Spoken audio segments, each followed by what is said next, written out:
My name is Kariann Flynn. I am a middle and high school teacher at the John Dickinson School in Wilmington, Delaware. In my current role, I have a very unique pleasure of working with students across the dynamic range of adolescence, 6th through 12th grade. This summer, I participated in Jordan Petchia's environmental justice seminar. It was coordinated by Mark Hartung and facilitated by an outstanding group of educators from across the country. I want to give a special thanks to one of our fellows, Nancy, for providing Jordan with the moral support of a fellow scientist, because it was really a room full of humanities specialists. When we initially met in May, a question hung in the air. How will this seminar yield productive conversations between experts of such vastly different fields, the STEM field and the humanities? I can only speak for myself, a poor student of science, to put it generously, but dissecting a peer-reviewed journal article on air pollution felt as familiar to me as piloting a spaceship.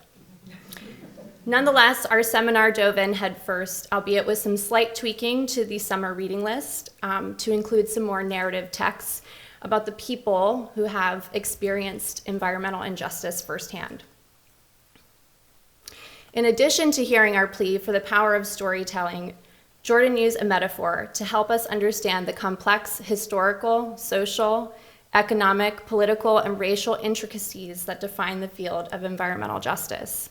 In his words, environmental injustice is baked into the fabric of systemic social issues, such as racism and income inequality, that have plagued America since its founding. And from that, I was able to build my unit. Environmental justice is not defined as isolated problems in nature, but really are very complex and fundamentally human problems, the causes and effects of which have direct links to human populations.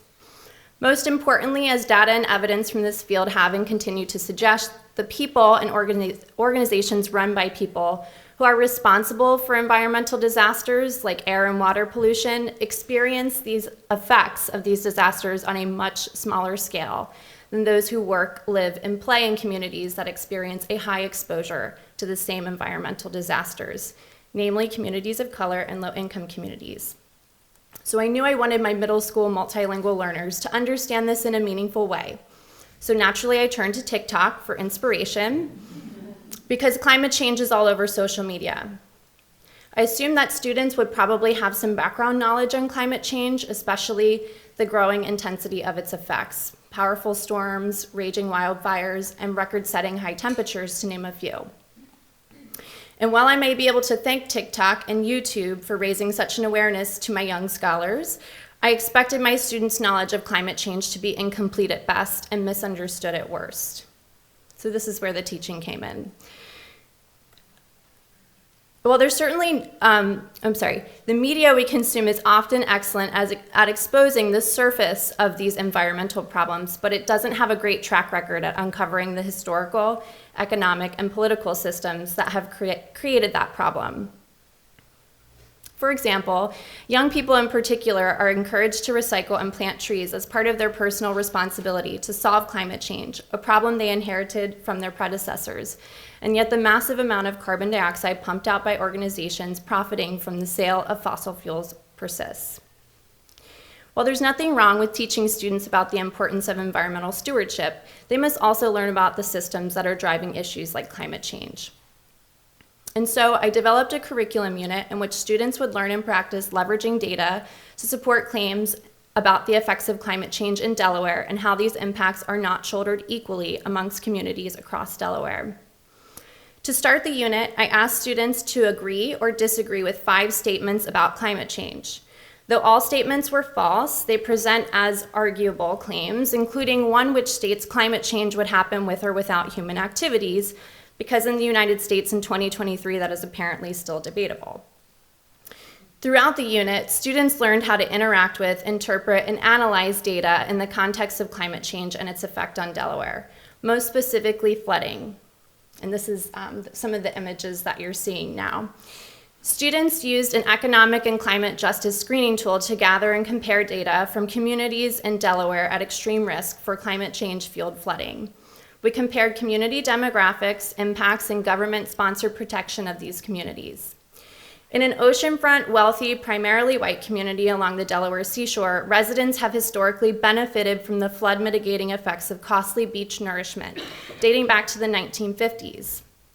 On the other hand, residents of a low-income, predominantly Black community in urban Wilmington have, until very recently, been left unprotected from increasingly frequent flooding events that have negatively impacted health, housing, and economic investment in the community. And these images are from that community. This is the field trip we took. This is students looking at that data, making claims about it, using evidence to support their claims, and explaining the connection between their evidence and their claims. Armed with the data and the narratives of residents who have complained about and advocated to resolve this environmental injustice for decades, students could confidently claim, support, and explain how the effects of climate change are not impacting everyone in the same way. During our unit, students had the opportunity to visit the Wilmington community that we studied. As we rode into the outskirts of the community, a student pointed to a smokestack and yelled, "Miss Flynn, look, air pollution." At another point during the trip, another student pointed to the black exhaust from a diesel truck and exclaimed, "Miss Flynn, carbon dioxide." Though developing a fear of carbon dioxide was not my primary objective for this unit, I was thrilled that students were noticing and connecting what we learned in class to their field experience, especially given the fact that communities of color bear a disproportionate burden of exposure to environmental hazards like air pollution in proximity to Superfund sites. After a short bus ride, we arrived at our destination, a new wetlands park built in 2022 to mitigate flooding events in the Wilmington community of Southbridge. This is the resolution that residents of that community have been fighting for decades, and it is just now being fully realized. These are some of the images from that. A city representative met us at the wetlands park and gave us a walking tour in which he shared the myriad benefits of the wetlands park. Not only does the new wetlands park provide a protective measure against the increasing intensity of climate change-fueled flooding, but it also provides a green walking space connecting the historic neighborhood to a grocery store. Additionally, the wetland slows down and cleans stormwater before it flows back into the local river system. It is also an urban habitat for native plants, insects, and animal species like turtles and snakes, which the students were able to hold at a local environmental education center. When we returned to the classroom, students revisited the initial 5 statements about climate change and its impact on human populations. We discussed and wrote about each false statement.